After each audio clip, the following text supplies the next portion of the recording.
देखिए first question क्या कह रहा है, if m student require a total of m pages of stationery in m days then 100 student will require 100 pages of stationery in।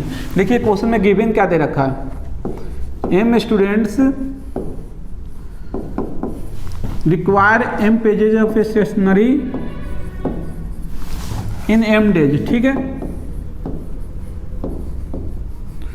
तो यहाँ से देखिए कि m स्टूडेंट रिक्वायर करता है m pages of stationery in m days, तो यहाँ पे पर स्टूडेंट कितना पेज पढ़ रहा है, पर स्टूडेंट एक ही पेज तो पढ़ रहा है, उसको कंप्लीट कितने दिन में कर रहा है, m डेज में कर रहा है। तो हम यहाँ से ये लिख सकते हैं,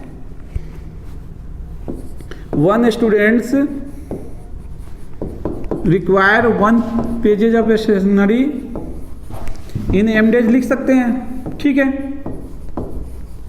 तो हमसे पूछा जा रहा है कि then 100 student will require 100 pages of stationery in, ठीक है। तो 100 स्टूडेंट्स 100 पेजेज कितने दिन में कंप्लीट करेगा। तो यहाँ से ये बताइए आप, 100 स्टूडेंट 100 पेजेज, ठीक है। तो वन स्टूडेंट पे कितना पेज पढ़ रहा है, एक ही पेज तो पढ़ रहा है ना। 100 स्टूडेंट 100 पेजेज है तो वन स्टूडेंट पे कितना पेज पढ़ रहा है, वन पेज पढ़ रहा है। और हम ये देख पा रहे हैं कि वन स्टूडेंट वन पेज को कंप्लीट कितने दिन में कर रहा है, m डेज में कर रहा है। तो 100 स्टूडेंट 100 पेज को कितने दिन में करेगा, m डेज में करेगा, क्योंकि पर हेड एक ही पेज तो पढ़ रहा है ना, पर एक स्टूडेंट पे एक ही पेज तो मिल रहा है ना, तो उसको कंप्लीट कितने दिन में करेगा, तो m डेज में क्या करेगा, उसको कंप्लीट करेगा, ठीक है। तो आपका करेक्ट ऑप्शन क्या हो जाएगा, डी ऑप्शन क्या होगा, आपका करेक्ट हो जाएगा, ठीक है। ठीक है, आप बढ़ते हैं नेक्स्ट क्वेश्चन की ओर।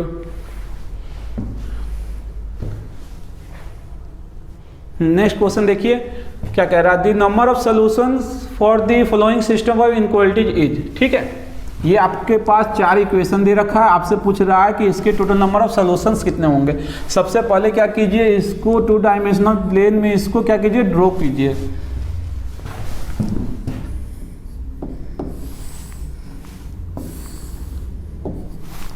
ठीक है, ये क्या दे रखा आपका, x1 plus x2 less than equal to 10 दे रखा है, और 2x1 plus 2x2 greater than equal to 22 है, ठीक है। देखिए आप क्या कीजिए, इसको 2 डायमेंशनल प्लेन में ड्रॉ कीजिए इस लाइन को, और इसको भी 2 डायमेंशनल प्लेन में ड्रॉ कीजिए। देखिए यहाँ से हम x2 को 0 लेंगे तो x1 की वैल्यू क्या आएगी, 10 आएगी, ठीक है। तो कुछ ऐसा पॉइंट आएगा यहाँ पे 10,0 आएगी, ठीक है। अब हम क्या करेंगे, x1 को 0 लेके चलेंगे तो x2 की वैल्यू क्या आएगी, 10 आएगी। तो ये पॉइंट कुछ ऐसा आएगा 0,10, ठीक है। अब ये दोनों पॉइंट से एक लाइन को ड्रॉ कर दीजिए। आप सिमिलरली ऐसे ही क्या करेंगे, यहाँ पे x1 की वैल्यू को 0 लेके चलेंगे, x1 को 0 लेके चलेंगे तो x2 क्या आ जाएगा, आपका 11 आ जाएगा, ठीक है।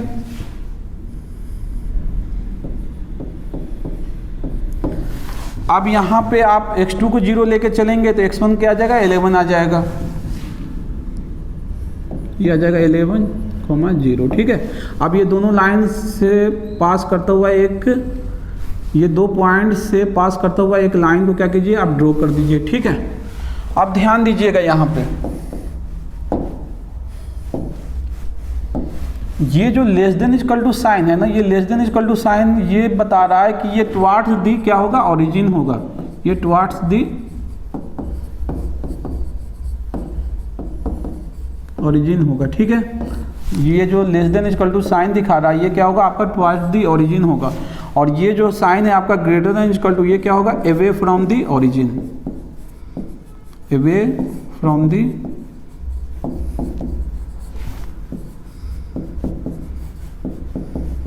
ठीक है। तो ये वाली जो लाइन है आपका क्या, फर्स्ट लाइन ऊपर वाली लाइन है, तो ये क्या लेस देन इक्वल टू कहता है, तो टुवार्ड्स दी ओरिजिन है, ठीक है। तो ये कुछ ऐसा आ जाएगा, ठीक है। और ये क्या कह रहा है, अवे फ्रॉम दी ओरिजिन, ये क्या कर रहा है, अवे फ्रॉम द ओरिजिन, तो ये ऊपर वाला लाइन हो जाएगा, ठीक है।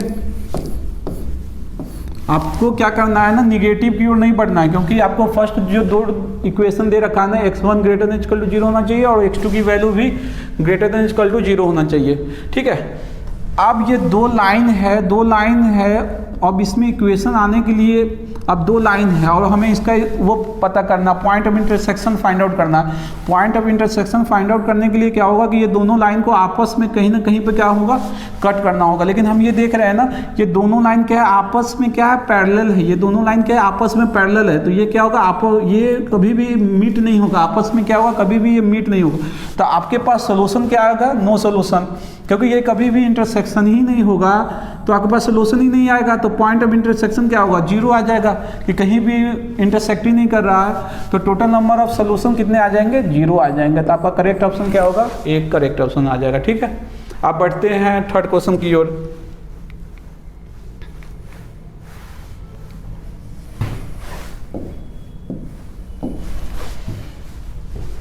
देखिए थर्ड क्वेश्चन क्या कह रहा है, in a class of 300 student in MTech programme इस student is required to at least 1 subject from the following 3। ठीक है, आपके पास ये जो 3 सब्जेक्ट दे रखा है ना, ठीक है, उसमें से कहीं किसी कॉलेज में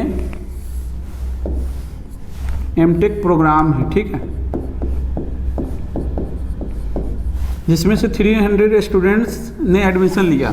उसमें से हर स्टूडेंट को ना एटलीस्ट एक सब्जेक्ट चूज करना ही करना है। 1 भी कर सकते हैं, 2 भी कर सकते हैं, 3 भी कर सकते हैं, लेकिन एटलीस्ट एक सब्जेक्ट क्या करना है, उनको चूज करना ये 3 सब्जेक्ट में से। ठीक है, हम क्या करते हैं, ये 3 सब्जेक्ट को हम बॉक्स में ऐसे बना देते हैं। ठीक है, फर्स्ट जो सब्जेक्ट है M600 है, सेकेंड जो सब्जेक्ट है हमारा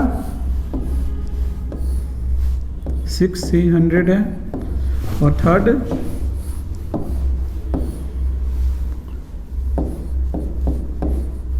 ठीक है, इतना हमारा दे रखा है। अब देखिए आगे, the registration data for the MTech class shows that 100 students have taken M600। ठीक है, रजिस्ट्रेशन ऑफिस में देखा गया है कि M600 कितने स्टूडेंट लिए हैं, 100 स्टूडेंट्स लिए हैं। ठीक है,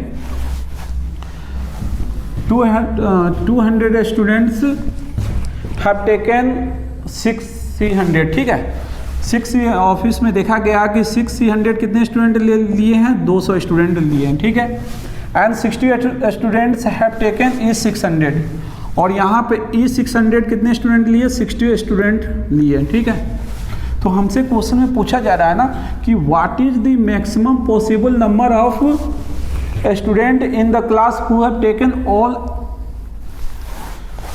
ऑल द अबव 3 सब्जेक्ट। ठीक है, आपसे पूछा है कि मैक्सिमम नंबर ऑफ स्टूडेंट की डाटा बताने के लिए जिन्होंने तीनों सब्जेक्ट लिया हो। ठीक है, M600 भी लिया हो, 6C100 भी लिया हो या E600 भी लिया हो, मतलब तीनों लिया हो। ठीक है, तो आपसे पूछा जा रहा है कि what is the maximum number of student who have taken all the 3 subject M600, 6C100 और E600। ठीक है, हम क्या करते हैं कि ऐसे स्टूडेंट को मान लेते हैं कि जिन्होंने तीनों सब्जेक्ट रखा है, ऐसे स्टूडेंट की डाटा क्या है, हम मान लेते हैं कि X है।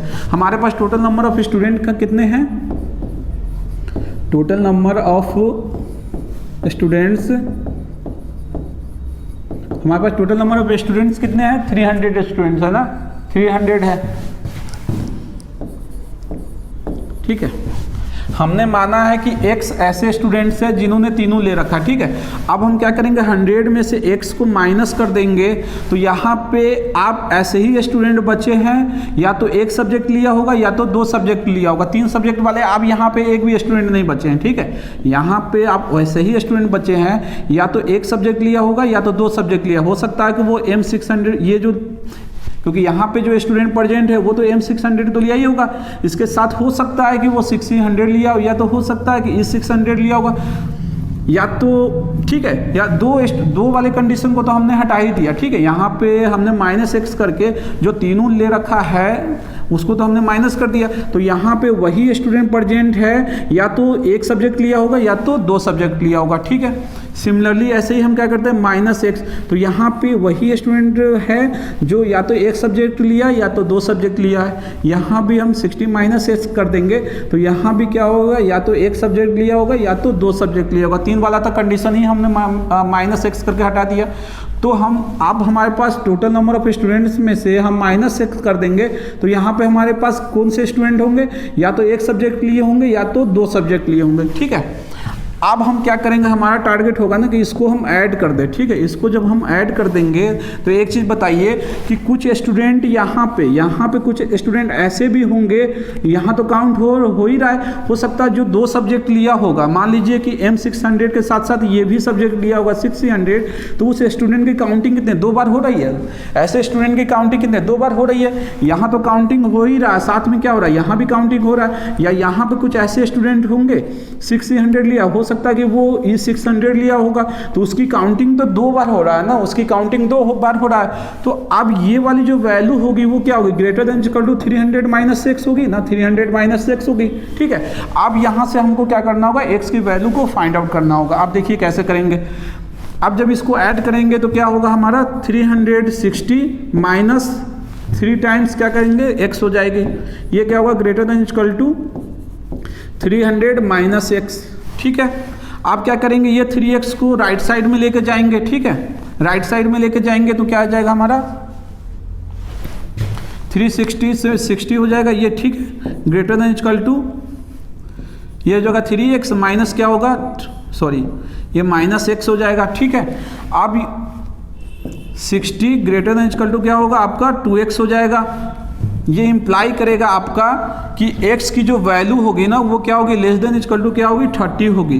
तो x की जो पॉसिबिलिटी है मैक्सिमम, x की जो मैक्सिमम पॉसिबिलिटी कितनी है 30 है, 30 या 30 से कम। तो हमसे क्या क्वेश्चन में पूछ रहा है कि what is the maximum possible number of students in the class who have taken all the 3 subject. तो x की वैल्यू जब इनक्वालिटी x की वैल्यू मैक्सिमम 30 है या 30 से कम है तो हमें मैक्सिमम की ही तो पॉसिबिलिटी पूछ रहा है। तो मैक्सिमम कितने हो जाएगी 30। तो आपका करेक्ट ऑप्शन क्या हो जाएगा, बी ऑप्शन क्या होगा आपका करेक्ट हो जाएगा। ठीक है, देखिए फिर से क्या कह रहा है, किसी कॉलेज में एमटेक प्रोग्राम है, उसमें 300 स्टूडेंट्स एडमिशन लिए हैं, जिसमें से एमटेक प्रोग्राम में 3 सब्जेक्ट है, M600, 600 और E600। हमसे क्वेश्चन में कह रहा है कि हर स्टूडेंट को एटलीस्ट एक सब्जेक्ट लेना ही है, एक सब्जेक्ट, 2 सब्जेक्ट या 3 सब्जेक्ट ले सकता है, लेकिन एटलीस्ट 1 लेना ही है। ठीक है, और क्वेश्चन में देखा गया है कि रजिस्ट्रेशन जो ऑफिस होता है ना उसमें 100 स्टूडेंट्स देखा गया कि M600 ले रखे हैं, 200 स्टूडेंट क्या किए 600 लिए हैं और 60 स्टूडेंट E600 लिए हैं। ठीक है, तो हमसे पूछ रहा है कि what is the maximum possible number of student in the class who have taken all the 3 subject. तो हमने क्या किया कि ऐसे स्टूडेंट की संख्या मान लिया कि x स्टूडेंट है, ये क्या किया हमने लेट मान लिया। ठीक है, अब ये x को हमने 100 - x कर दिए तो यहाँ पे वही स्टूडेंट बचे हैं, या तो एक सब्जेक्ट लिया होगा या तो 2 सब्जेक्ट लिया होगा। 3 की पॉसिबिलिटी तो हमने माइनस कर दिया। यहाँ भी जैसे ही हम -x किए तो यहाँ भी क्या होगा, या तो एक स्टूडेंट होगा, एक सब्जेक्ट लेने वाला, या तो 2 सब्जेक्ट लेने वाला होगा। सेम एज यहाँ पे 60 - 6 जैसे ही किए तो यहाँ पे वही स्टूडेंट बचे, या तो एक सब्जेक्ट लिया होगा या तो 2 सब्जेक्ट लिया होगा। ठीक है, अब हमने यहाँ पे टोटल नंबर ऑफ स्टूडेंट हमारे पास कितने हैं 300 है, 300 में से x को माइनस कर देंगे तो हमारे पास वही स्टूडेंट यहाँ पे बचे हैं जो या तो एक सब्जेक्ट लिया होगा या तो 2 सब्जेक्ट लिया होगा। ठीक है, अब हमने क्या किया, इस तीनों को ऐड किया। जब तीनों को ऐड किया तो यहाँ पे हो सकता है कि कुछ ऐसे स्टूडेंट होंगे जो M600 के साथ 600 भी लिए होंगे, तो ऐसे स्टूडेंट तो 2 बार ऐड हो गए ना, ऐसे स्टूडेंट तो 2 बार ऐड हो गए, यहाँ भी ऐड हो रहे हैं, साथ में यहाँ भी ऐड हो रहे हैं। ठीक है, तो जब ये स्टूडेंट सेम स्टूडेंट यहाँ भी ऐड हो रहे हैं, यहाँ भी ऐड हो रहे हैं, हो सकता है यहाँ भी कुछ ऐसे स्टूडेंट होंगे जो यहाँ पे ऐड हो रहेंगे, यहाँ भी ऐड हो रहेंगे। तो जब इस तीनों को जब ऐड करेंगे तो ये क्या होगा, greater than equal to 300 - x हो जाएगा ना। ये क्या होगा, greater than equal to 300 - x हो जाएगा। ठीक है, अब यहाँ से हम जब x की वैल्यू जब फाइंड आउट किए तो x की वैल्यू क्या आएगा, x less than equal to 30, और हमसे मैक्सिमम पॉसिबिलिटी पूछ रहा है कि कितने ऑल द सब्जेक्ट्स लिए हैं, तो x की मैक्सिमम वैल्यू कितनी हम लेके चलेंगे 30 लेके चलेंगे, तो हमारा बी ऑप्शन क्या हो गया, करेक्ट आ गया। ठीक है, अब बढ़ते हैं नेक्स्ट क्वेश्चन की ओर। ठीक है, अब इसको देखिए, हमसे कह रहा है कि 3 sister RSNT received a total of 24 toys during a Christmas. ठीक है, 3 सिस्टर है,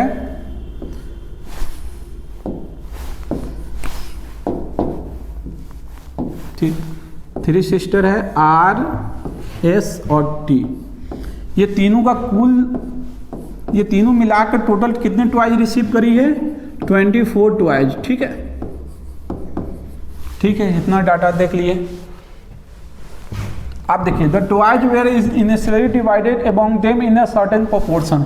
जो प्रोपोर्शन है ना, मान लेते हैं कि A, B और C। ठीक है, सर्टेन प्रोपोर्शन है। ठीक है, उसके बाद सब्सिक्वेंटली बाद में क्या करता है ना, R gave some toys to S which double the share of S। ठीक है, बाद में क्या करता है ना, R कुछ टॉयज S को देती है। ठीक है, R कुछ टॉय S को देती है, तो S के पास जितना टॉय इनिशियल में होता है उसका डबल हो जाता है। ठीक है, यही कह रहा है यहाँ पे, देखिए R gave some toys to S which doubled the share of S। ठीक है, S के पास जो स्टार्टिंग में जो इनिशियल में जो शेयर होता है ना, तो R जब कुछ टॉय S को देती है तो इसके पास डबल हो जाता है। तो ये बताइए R कितना टॉय S को देगी जो S के पास डबल हो जाएगा? तो B टॉय तो देगी ना। तो हम सेकेंड स्टेप होगा हमारा, फर्स्ट स्टेप। तो फर्स्ट स्टेप में क्या होगा हमारा, A कितना टॉय देगी? B टॉय देगी। तो एक R के पास कितना टॉय बचेगा? A माइनस B बचेगा। ठीक है, और ये क्या हो जाएगा? 2B हो जाएगा, और ये क्या होगा आपका? C हो जाएगा। ठीक है, देखिए देन फिर बाद में क्या होता है, then S in turn gave some of her toys to T। फिर क्या करता है, S क्या करती है ना, T को कुछ टॉय देती है, तो विच डबल T शेयर। ठीक है, तो T के पास जितना शेयर होता है शेयर इनिशियल में ना, और जब S कुछ टॉय T को देती है तो T के पास डबल हो जाता है। तो ये बताइए S कितना टॉय देगी तो T के पास डबल हो जाएगा? तो C टॉय देगी ना इसको, तो इसके पास डबल हो जाएगा। तो हमारे पास क्या हो जाएगा यहाँ पे, 2B माइनस C, और ये क्या होगा आपका 2C हो जाएगा। ठीक है, और ये क्या है आपका A माइनस B। तो ये क्या आपका सेकेंड स्टेप है। देखिए थर्ड स्टेप में फिर क्या कह रहा है, next some of the T toys were given to R। आप क्या करती है, T क्या करती है, R को कुछ टॉय देती है, which double the number of toy that R currently had. अभी करेंट में R के पास कितना टॉय है? A माइनस B टॉय है। तो जब T कुछ टॉय R को देती है ना, तो इसके पास क्या होता है, R के पास अब डबल हो जाता है जो करेंटली में अभी है। तो एक चीज़ बताइए, यहाँ पे डबल होने के लिए क्या होगा, 2A माइनस B हो जाएगा।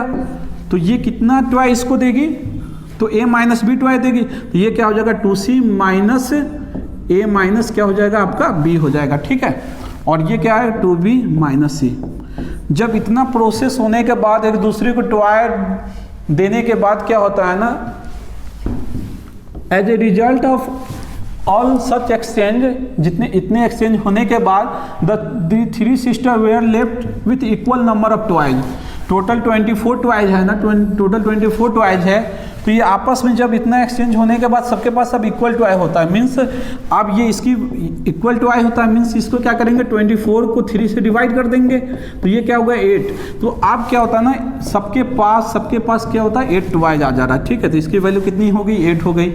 ये भी कितनी हो गई, 8 है, और ये भी 8। ठीक है, तो हमसे क्वेश्चन में पूछ रहा है कि how many toy did R have originally. तो R के पास ओरिजिनल में कितने टॉयज था इनिशियल में। ठीक है, तो ये डाटा आपको A की वैल्यू आपको फाइंड आउट करना है। A की वैल्यू क्या है आपको फाइंड आउट करना है। ठीक है, यहाँ से आप देखिए, यहाँ से जब आप A माइनस B की वैल्यू निकालेंगे, A माइनस B की वैल्यू निकालेंगे तो क्या आएगा आपका, 4 आ जाएगा ना। ठीक है, तो यहाँ पे 4 रख दीजिए, तो 2C माइनस 4 इक्वल टू क्या होगा, 8 आ गया। ठीक है, अब यहाँ से C की जो वैल्यू निकालेंगे तो क्या आएगा आपका 6 आ जाएगा। ठीक है, क्योंकि 4 इधर जाएगा तो 12 आ जाएगा, 2 नीचे आएगा तो क्या होगा 6 आ गया। ठीक है, अब क्या कीजिए, ये 6 की वैल्यू को यहाँ पे पुट कर दीजिए। तो यहाँ पे जैसे पुट करेंगे तो क्या आएगा, 2B माइनस 6 इक्वल टू क्या आ जाएगा, 8 आ जाएगा। ठीक है, अब यहाँ से B की जब वैल्यू फाइंड आउट करेंगे तो क्या आ जाएगा आपका 7 आ जाएगा, क्योंकि 6 इधर आएगा राइट साइड में, तो ऐड हो जाने के बाद 14 आ जाएगा, 2 अपन में जाएगा तो ये क्या होगा 7 आ जाएगा। अब इस v की वैल्यू को, इस v को क्या करें, यहाँ पे आप पुट कर दीजिए, ठीक है। यहाँ पे क्या कीजिए, आप पुट कीजिए। जब v की वैल्यू यहाँ पे पुट करेंगे तो क्या आ जाएगा, a माइनस 7 इक्वल टू 4। तो a की वैल्यू कितनी आ गई, 11। तो आपका करेक्ट ऑप्शन क्या आ जाएगा, सी ऑप्शन क्या होगा, करेक्ट हो जाएगा, ठीक है। देखिए क्या कह रहा है क्वेश्चन में, 3 सिस्टर है R, S और T, ठीक है। क्रिसमस पे क्या होता है कि सभी को कुछ टॉय मिलता है, ठीक है। तो सभी को जब टॉय मिलता है तो सारे टॉय को, आर के पास जितने टॉय है, इसके पास जितने टॉय है और टी के पास जितने टॉय है ना, सभी टॉय को जब ऐड करते हैं तो 24 टॉयज हो जाता है, ठीक है। इनिशियल में सबके पास एक प्रोपोर्शन में टॉयज होता है, ए प्रोपोर्शन बी प्रोपोर्शन सी हम मान लेते हैं, ठीक है। ये हमने मान लिया कि लेट ए प्रोपोर्शन बी प्रोपोर्शन सी में है, ठीक है। तो फर्स्ट में क्या कह रहा है कि R जब कुछ टॉय S को देती है, ठीक है, R जब कुछ टॉय S को देती है तो S के पास डबल हो जाता है इनिशियल का। तो स्टार्टिंग में जब B टॉय है तो R कितना टॉय S को देगा जो डबल हो जाएगा, तो B टॉय देगी R S को, तो ठीक है। तो यहाँ पे तो डबल हो गया, बट इसके पास माइनस हो जाएगा ना टॉय, तो A माइनस B हो गया, ठीक है। तो ये फर्स्ट स्टेप हुआ। सेकेंड स्टेप में कहा जा रहा है कि S कुछ टॉय T को देती है, तो T के पास जो इनिशियल में जो टॉय होता है ना उसका डबल हो जाता है। तो ये स्टार्टिंग में इनिशियल में इसके पास C टॉय होता है, तो कितना टॉय S शेयर करेगी T को, तो C टॉय शेयर करेगी। तो यहाँ पे क्या होगा आपका 2B माइनस C हो जाएगा और ये 2C हो जाएगा, ठीक है। फिर क्या कहता है कि टी कुछ टॉय R को देती है, तो R के पास जो करेंटली में जितने होता है ना उसका डबल हो जाता है। तो करेंटली में R के पास कितना होता है टॉय, A माइनस B होता है। तो ये कितना टॉय देगी, तो हमने A माइनस बी, तो हमने क्या किया 2C में से A माइनस बी को माइनस कर दिया और इसमें क्या किया हमने डबल कर दिया इसका, ठीक है। जब इतना एक्सचेंज होने के बाद, इतना सारा एक्सचेंज होने के बाद तब सबके पास इक्वल टॉय होता है, ठीक है। सबके पास कितना इक्वल टॉय बचता है। हमने क्या किया, इक्वल टॉय, सबके पास इक्वल टॉय होने के लिए टोटल 24 टॉय है और सबके पास इक्वल टॉय होने के लिए हम क्या करेंगे, 3 से हम डिवाइड कर देंगे, तो ये क्या होगा हमारा 8 आ गया, ठीक है। तो सबके पास 8 टॉय है, सबके पास क्या है 8 टॉय। अब आपको पूछा जा रहा है क्वेश्चन में क्या कि आर के पास इनिशियल में कितना टॉय था, तो ए की वैल्यू आपको फाइंड आउट करना है। तो यहाँ से सॉल्व करेंगे तो ए की वैल्यू कितनी आ गई 11, तो सी ऑप्शन क्या होगा आपका करेक्ट हो जाएगा, ठीक है। आप बढ़ते हैं नेक्स्ट क्वेश्चन की ओर। आप देखिए, the quality of services delivered by a company consist of 6 factor as shown below in the radar diagram, ठीक है। इसको हम रडार डायग्राम कहते हैं, ठीक है ना। ये क्या है आपका रडार ग्राफ कहते हैं इसको, ठीक है, रडार ग्राफ। किसी कंपनी का जो सर्विसेज है ना वो डिपेंड करता है 6 फैक्टर पे, जिसमें 6 फैक्टर क्या आपका आउटकम है, इंश्योरेंस है, एम्पैथी है, रिस्पॉन्सिवनेस है, रिलेबिलिटी है और टेंगिबलेस है, ठीक है। The dots in the figure indicate the score for each factor, ठीक है। ये ना, ये जो फैक्टर है आउटकम, तो ये आपका स्कोर दिखा रहा है। ये जो फैक्टर के करस्पॉन्डिंग जो ये डॉट है ये क्या है आपका स्कोर दिखा रहा है आउटकम का। सेम है ये जो डॉट है आपका जो फैक्टर इंश्योरेंस है उसका ये क्या है स्कोर दिखा रहा है। सेम है जैसे जितने भी ये जो डॉट है ना वो क्या दिखा रहा है स्कोर दिखा रहा है करस्पॉन्डिंग टू इट्स फैक्टर, ठीक है। और ये जो स्केल दे रखा है ना, ये स्केल कितना है आपका 10 स्केल है, ठीक है। 0, 2, 4, 6, 8, 10 क्या है आपका स्केल दे रखा है, ठीक है। आप क्या कह रहा है हमसे, the standardise coefficient for each factor is given in the parenthesis, ठीक है। ये जो फैक्टर है इसका जो ये दे रखा है ना ये क्या है आपका स्टैंडर्डाइज कोफिशिएंट दे रखा, ठीक है। ये इंश्योरेंस का है 0.5 कोफिशिएंट, एम्पैथी का 0.6 है, रिस्पॉन्सिवनेस का 0.6 है, रिलेबिलिटी का कितना 0.7 है और टेंगिबलेस का कितना है 0.4 है, ठीक है। आप देखिए क्या कह रहा है, the contribution of each factor to the overall service quality. किसी कंपनी का जो कंट्रीब्यूशन फैक्टर है ना वो डिपेंड करता है ओवरऑल सर्विस क्वालिटी, उसका डिपेंड करता है किस पे, फैक्टर स्कोर पे एंड इट्स स्टैंडर्डाइज्ड कोफिशिएंट पे, ठीक है। ये जो सर्विस क्वालिटी है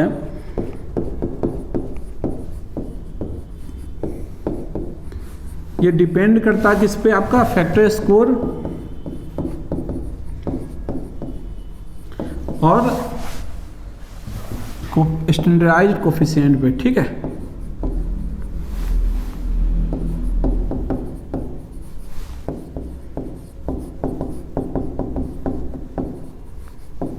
स्टैंडर्डाइज्ड कोफिशिएंट की। ये क्या करते हैं ना, ये जो प्रोपोर्शनल साइन है ना उसको रिमूव करते हैं, ठीक है।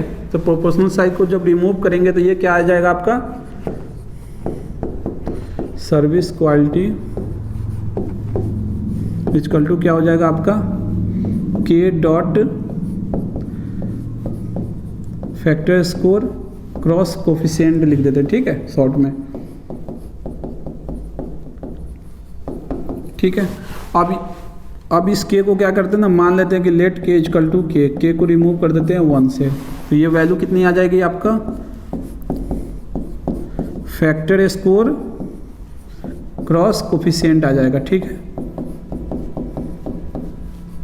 आपसे क्वेश्चन में कहा जा रहा है कि the lowest contribution among all the above factor to the overall quality services delivered by the company is. आपको परसेंटेज निकालना, क्वेश्चन में कह रहा है कि आपको परसेंटेज निकालना है लोएस्ट कंट्रीब्यूशन का अमॉन्ग ऑल, जितने भी 6 है ना उसमें से जो लोएस्ट कंट्रीब्यूशन है उसका परसेंटेज निकालना to the overall service quality, means percentage निकालना है लोएस्ट कंट्रीब्यूशन का, लोएस्ट कंट्रीब्यूशन अपन में ओवरऑल सर्विस क्वालिटी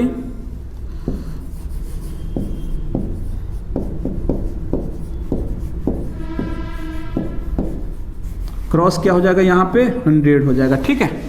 तो आपको सबसे पहले क्या करना है ना, सर्विस क्वालिटी को आपको फाइंड आउट करना है, ठीक है। आपको करना क्या है ना कि पहले तो सर्विस क्वालिटी फाइंड आउट कीजिए हर फैक्टर का।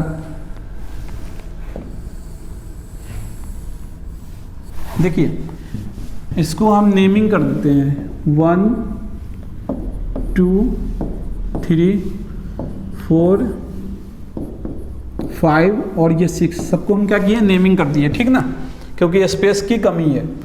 तो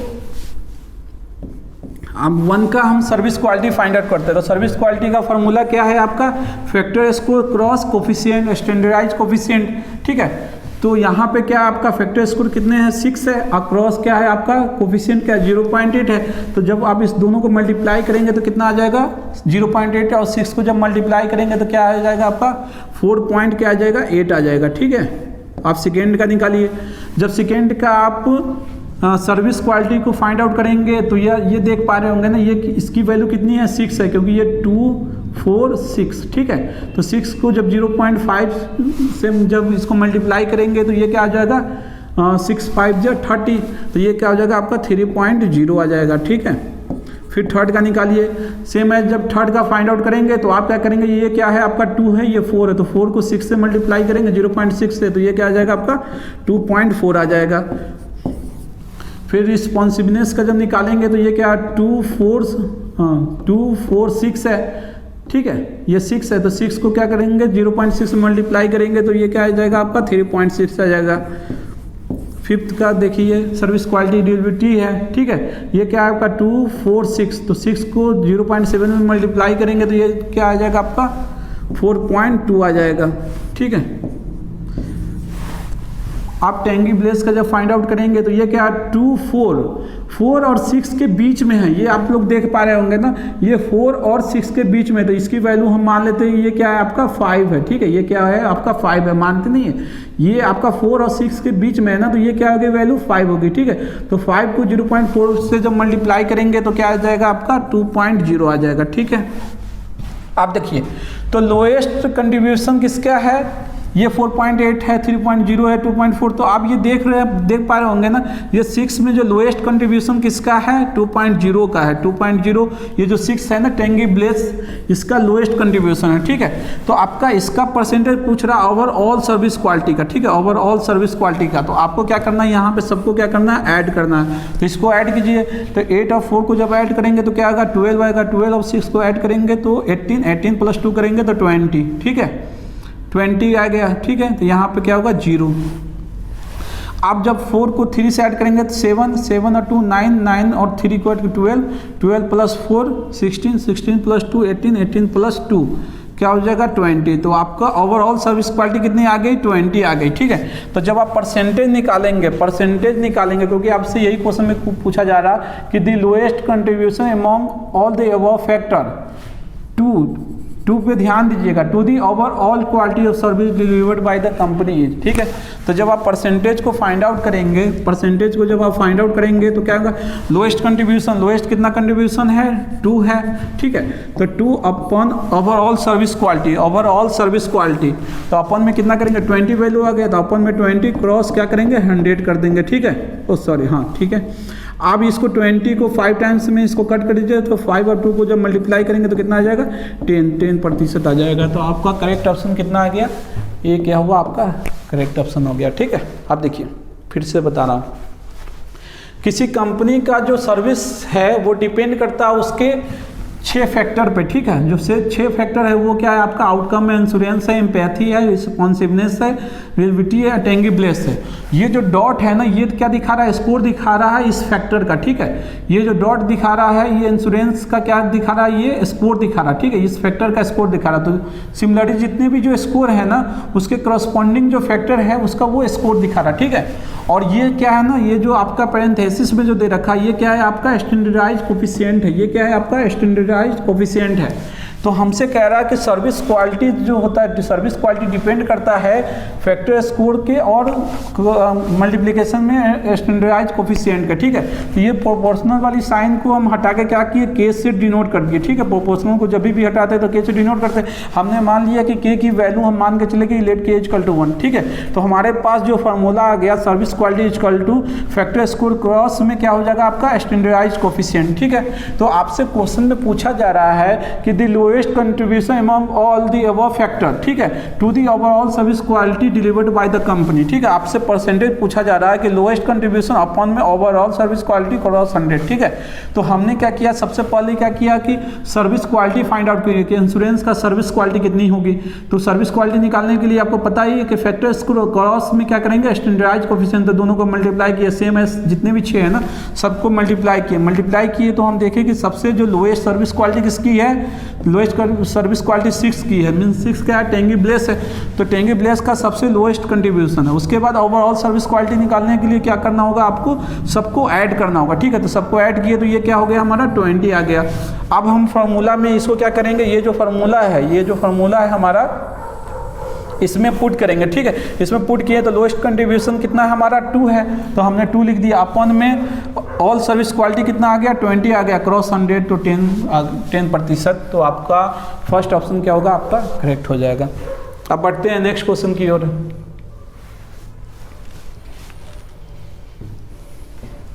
देखिए क्या कह रहा है क्वेश्चन में, 10 teams participate in a tournament, ठीक है। Every team plays each of the other teams twice. The total number of matches to be played is, ठीक है। मान लीजिए कि किसी टूर्नामेंट में 10 टीम क्या होता है, पार्टिसिपेट कर रहा है, ठीक है। 1 2 3 4 5 6 7 8 9 और 10। किसी टूर्नामेंट में 10 टीम क्या कर रहा है, पार्टिसिपेट कर रहा है, जिसमें से हर टीम क्या कर रहा है, एक दूसरे से 2 मैच खेल रहा है, हर टीम एक दूसरे से 2 मैच खेल रहा है। तो हमसे पूछा जा रहा है कि total number of matches to be played कितना होगा, ठीक है। The total number of matches to be played, ठीक है। तो ये क्या कर रहा होगा, सभी से क्या कर रहा है, 2-2 मैच खेल रहा है। ये सभी क्या कर रहा है, एक दूसरे से 2-2 मैच खेल रहा है। 1 के बारे में अभी बात करें, सभी से कितना कर रहा है, 2-2 मैच खेल रहा है, ठीक है।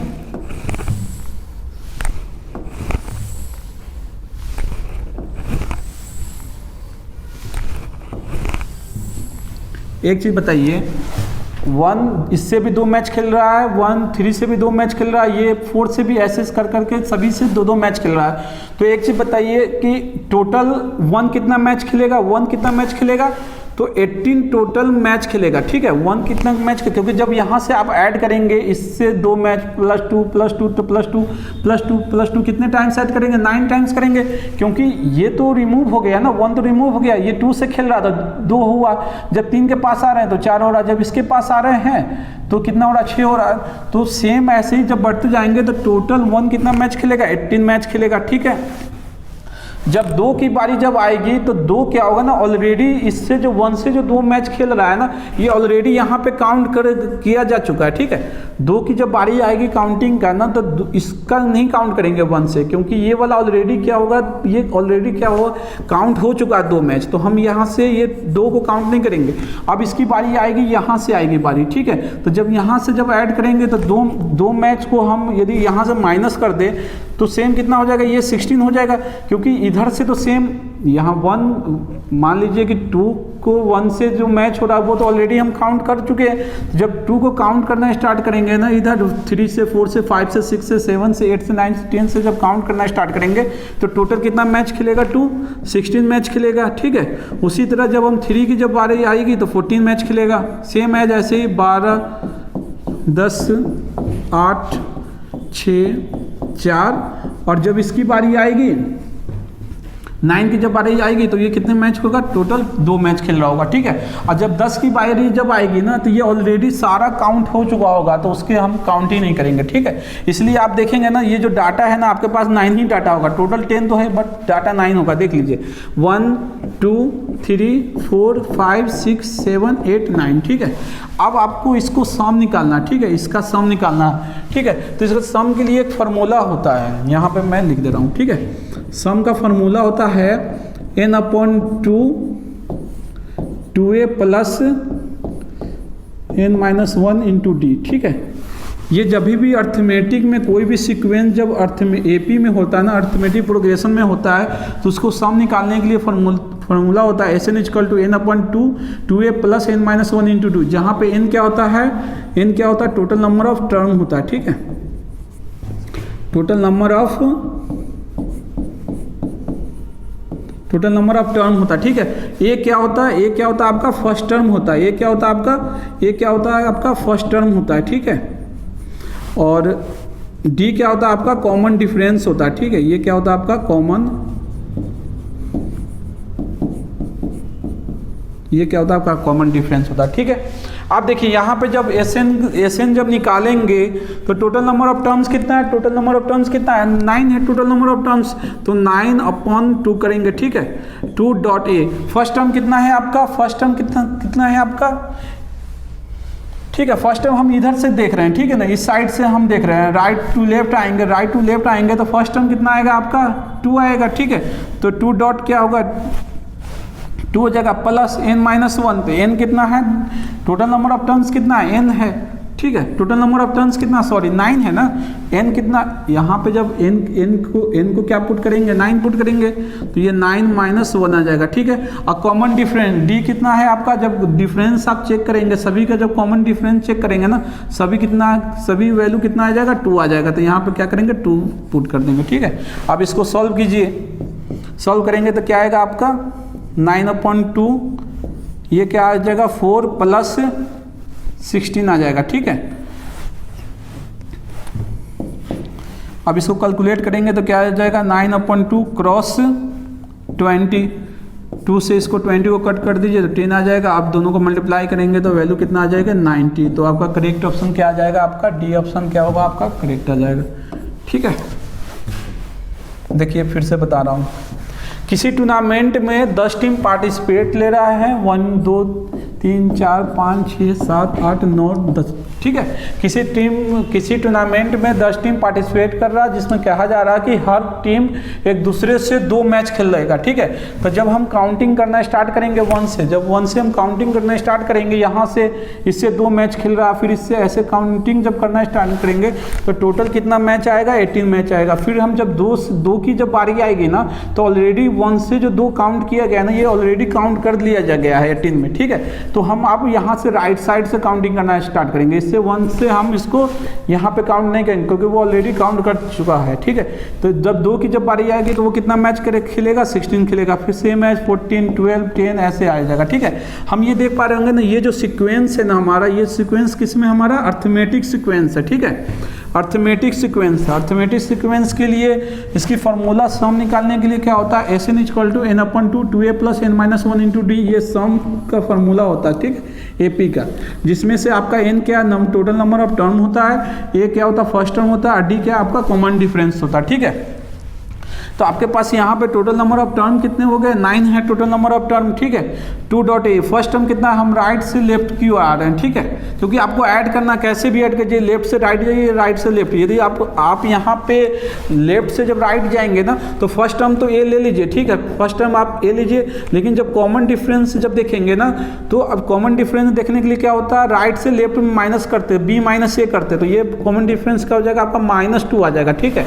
तो ऐसे भी करेंगे तो भी दोनों केस में आपका आंसर आ जाएगा, लेकिन हम थोड़ा सा आसानी करने के लिए क्या करते हैं ना, हम राइट से लेफ्ट की ओर आ रहे हैं, ठीक है, क्योंकि ये माइनस आ जाएगा तो थोड़ा सा और परेशानी होगा उसको कैलकुलेशन में, इसलिए हम क्या कर रहे हैं ना कि राइट से लेफ्ट की ओर आ रहे हैं, ठीक है। तो राइट से लेफ्ट में क्या है कि आपका जो फर्स्ट टर्म कितना है, आपका ए है, ठीक है, और कॉमन डिफरेंस जब देखेंगे, कॉमन डिफरेंस कितना होगा, जब दो कंसेक्यूटिव टर्म के बीच का जो डिफरेंस को ही हम क्या कहते हैं कॉमन डिफरेंस।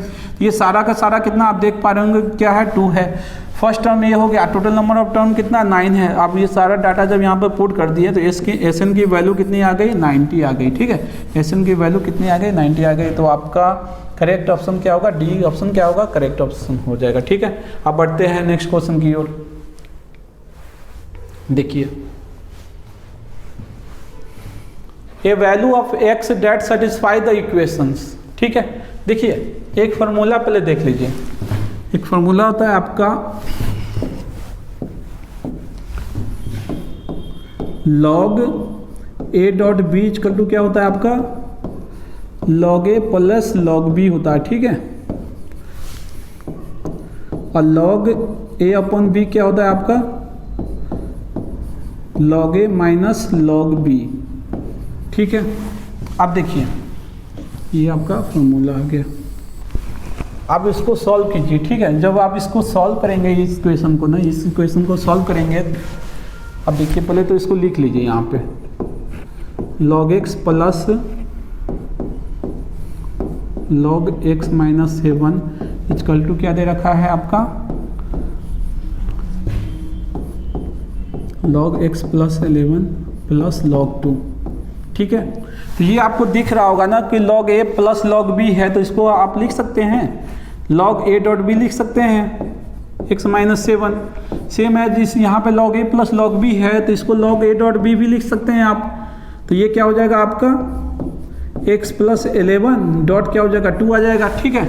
अब यहाँ से जब दोनों साइड में log है, ठीक है, दोनों साइड में log है, तो ये क्या होगा आपस में क्या होगा, हट जाता है, ठीक है। ये क्या होगा आपको, या तो आप ऐसे भी इसको लिख सकते हैं, ठीक है, x dot x minus 7 equal to e log e x plus 11 dot 2, ठीक है। तो जब इस तरीके से होता है ना तो इसकी वैल्यू कितनी हो जाती है, 1 हो जाती है इसकी वैल्यू, ठीक है।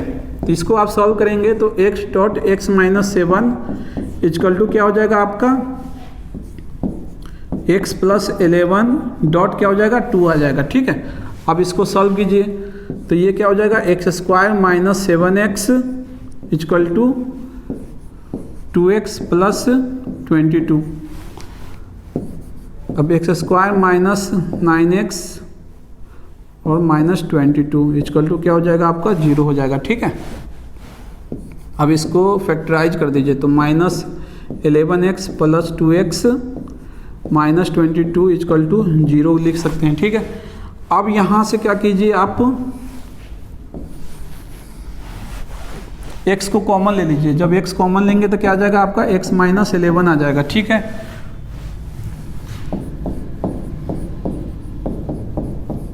इक्वल टू 0 तो x प्लस 2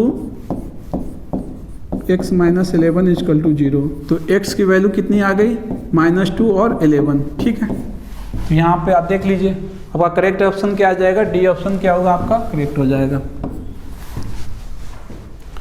ठीक है।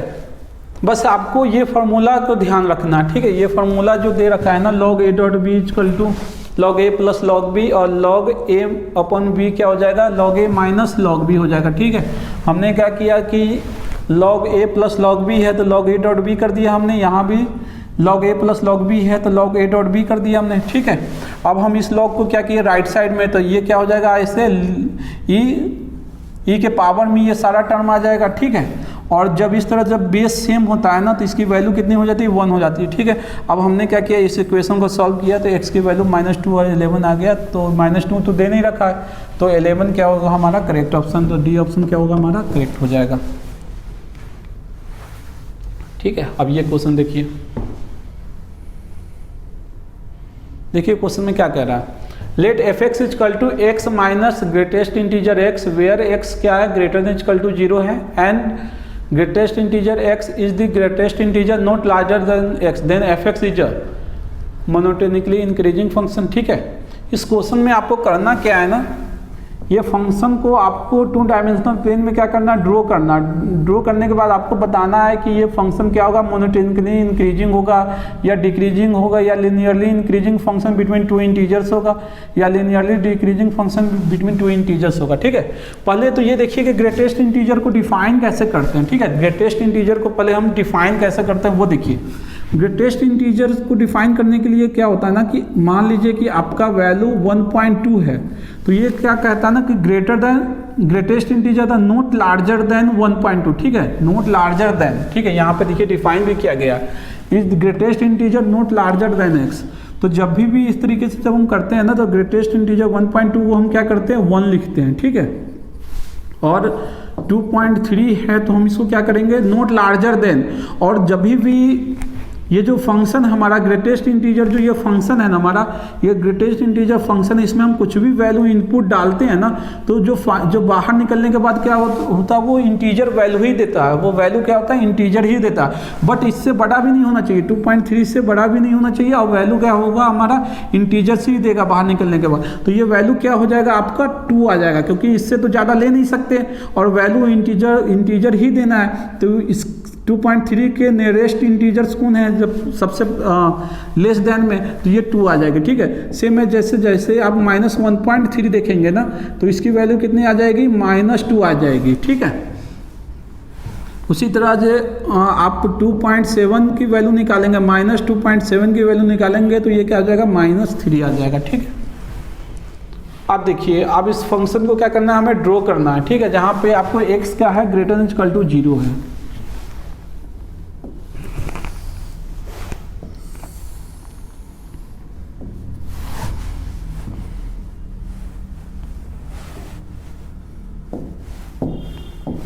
देखिए ये फंक्शन क्या दे रखा है आपको, f x equal to x minus greatest integer x. ठीक है, यहाँ पे आपका 1 होगा, यहाँ पे 2 होगा, यहाँ पे 3 होगा, यहाँ पे 4 होगा। ठीक है, यहाँ पे 5 होगा डॉट डॉट। ठीक है, और ये 0 है। ठीक है, आप जब वैल्यू 0 पुट कीजिए, क्योंकि आपका x की वैल्यू क्या है 0 और 0 से बड़ा लेना। ठीक है, तो जब यहाँ पे x की जगह जब आप 0 पुट करेंगे, यहाँ पे जब आप 0 पुट करेंगे तो देख पा रहे होंगे 0 माइनस ग्रेटेस्ट इंटीजर 0, तो ये वैल्यू 0 का क्या देता है इंटीजर, सॉरी ये जब 0 है ना ग्रेटेस्ट इंटीजर 0, ये बाहर जब निकलेगा ना तो ये क्या होगा 0 ही वैल्यू देगा, तो ये क्या हो गया 0 वैल्यू आ गया। तो ये ठीक है, अब जैसे यहाँ से कोई भी वैल्यू आप लीजिए, यहाँ से 0.3 लीजिए। ठीक है, यहाँ से आप 0.3 जैसे ही लेंगे, यहाँ पे आप 0.3 माइनस ग्रेटेस्ट इंटीजर 0.3। ठीक है, तो ये क्या होगा 0.3 माइनस ये 0.3 है, जब इस बाहर जब निकलेगा ग्रेटेस्ट इंटीजर से जब बाहर निकलेगा तो ये वैल्यू कितनी आ जाएगी 0 आ जाएगी। ठीक है, तो रिजल्टेंट वैल्यू कितना आ गया 0.3। तो 0.3 के करस्पॉन्डिंग वैल्यू कितना आ गया हमारा 0.3। ठीक है, सेम है यहाँ से आप 0.5 की वैल्यू निकालेंगे तो क्या आएगा 0.5 आएगा। सेम है 0.7 के करस्पॉन्डिंग निकालेंगे तो 0.7 0.8 ऐसे करके आपका आता जाएगा। अब देखिए जैसे ही वैल्यू आप x की वैल्यू 1 पुट करेंगे ना, 1 पुट करेंगे तो 1 माइनस ग्रेटेस्ट इंटीजर 1 हो जाएगा, और 1 ग्रेटेस्ट इंटीजर 1 की वैल्यू कितनी 1 ही होती है, तो 1 माइनस 1 करेंगे तो 0 आ जाएगी। तो जैसे ही 0 पुट करेंगे ना तो वैल्यू डायरेक्ट क्या होगा यहाँ पे आ जाएगा। तो ठीक है, तो इसका ग्राफ आप लोग देख पा रहे होंगे, तो यहाँ पे ऐसे जा रहा, बट 1 पे क्या है ना 1 के करस्पॉन्डिंग ये ओपन है, 1 पे वैल्यू क्या आ रहा है 1 दे रहा। फिर सेम है जब यहाँ से अब यहाँ 1 से 2 के बीच में जब ग्राफ ड्रॉ करना स्टार्ट करेंगे, 1 और 2 के बीच में जब ग्राफ आप ड्रॉ करना स्टार्ट करेंगे तो आप क्या करेंगे, एक वैल्यू ले लीजिए 1.2 लेके चलिए, क्योंकि 1 और 2 के बीच में एक पॉइंट है 1.2। तो यहाँ पे जब आप पुट करेंगे, ठीक है, यहाँ पे x की जगह 1.2 पुट कीजिए, तो 1.2 माइनस ग्रेटेस्ट इंटीजर 1.2, तो ये वैल्यू कितनी आ जाएगी, 1.2 माइनस 1.2 को जब ग्रेटेस्ट इंटीजर बाहर जब आ जाएगा, इस फंक्शन के बाहर जब आएगा तो क्या वैल्यू आ जाएगा, 1 आ जाएगा। तो 1.2 माइनस 1 क्या आ जाएगा, वैल्यू 1 आ जाएगा, सॉरी 0.2 आएगा ना, 0.2 आ जाएगा। ठीक है, तो 1.2 के करस्पॉन्डिंग कितना वैल्यू आ गया, 0.2 आ गया। सेम है जैसे 1.3 का देखेंगे तो 0.3 आ जाएगा, इसी तरह 1.5 का करस्पॉन्डिंग देखेंगे तो 0.5 आएगा, उसे 1.7 का करस्पॉन्डिंग देखेंगे तो ऐसे। जब 2 की देखेंगे ना, जब 2 का फिर निकालेंगे तो क्या आ जाएगा आपका, यहाँ पे करते हैं, ठीक है ना। देखिए जब 2 का निकालेंगे तो 2 माइनस ग्रेटेस्ट इंटीजर क्या हो जाएगा, 2 आ जाएगा। ठीक है, तो 2 माइनस 2 करेंगे तो ये क्या हो जाएगी, 0 आ जाएगी। तो 2 पे जैसे ही वैल्यू निकालेंगे ना तो वैल्यू क्या हो जाएगी, 0 आ जाएगी। तो यहाँ पे ऐसे ग्राफ तो बढ़ेगा, बट यहाँ पे क्या हो जाएगा, ये ओपन हो जाएगा। सेम एज 2 और 3 के बीच में भी हम ग्राफ ड्रॉ करेंगे तो ऐसे हो जाएगा। ठीक है, आप देखिए ऑप्शन में, तो ये ग्राफ क्या है, मोनोटोनिकली इंक्रीजिंग, दो इंटीजर्स के बीच में तो मोनोटोनिकली इंक्रीजिंग तो है, बट ऐसे पूरे आर पे देखेंगे या पॉजिटिव इंटीजर्स पे देखेंगे, 0 टू इन्फिनिटी में जब देखेंगे तो ये मोनोटोनिकली इंक्रीजिंग ग्राफ नहीं है। ठीक है, ये दो इंटीजर्स के बीच में तो इंक्रीज तो कर रहा, बट क्या रहा, फिर से डिक्रीज करके फिर इंक्रीज करने लग रहा। ठीक है, दो इंटीजर्स के बीच में ये क्या कर रहा है, इंक्रीज कर रहा है। ठीक है, बट पूरे इन्फिनिटी पे ये इंक्रीजिंग, क्योंकि इंक्रीजिंग फंक्शन का जो ग्राफ होता है ना वो ऐसे होता है, पूरे आर पे होना चाहिए। ठीक है, बट ये क्या कर रहा है, इंक्रीज तो कर रहा, फिर से डिक्रीज करने लग रहा, फिर डिक्रीज करके इंक्रीज करने लग रहा। तो ये क्या होगा, आपका मोनोटोनिकली इंक्रीजिंग फंक्शन नहीं, ये क्या होगा, रॉन्ग हो जाएगा। ठीक है, मोनोटोनिकली डिक्रीजिंग फंक्शन नहीं, ये फंक्शन क्या है, इंक्रीज कर रहा, तो ये डिक्रीजिंग फंक्शन नहीं है, तो ये ऑप्शन क्या होगा आपका, कट हो जाएगा। ठीक है, linearly increasing function between two integers, हाँ दो इंटीजर्स के बीच में ये क्या कर रहा है, इंक्रीज कर रहा है। दो इंटीजर्स के बीच में ये क्या कर रहा है, हमारा फंक्शन इंक्रीज कर रहा है। ठीक है, दो इंटीजर्स के बीच में क्या कर रहा है, ये हमारा इंक्रीज कर रहा है। तो सी ऑप्शन क्या होगा आपका, करेक्ट ऑप्शन हो जाएगा। डी ऑप्शन का linearly decreasing function between two integer, नहीं, ये दो इंटीजर्स के बीच में क्या कर रहा है, ये इंक्रीज कर रहा है। ठीक है, तो आपका करेक्ट ऑप्शन क्या होगा, सी ऑप्शन हो जाएगा। ठीक है, फिर से देखिए, सबसे पहले तो आपको देखना है कि ग्रेटेस्ट इंटीजर को डिफाइन करते हैं कैसे।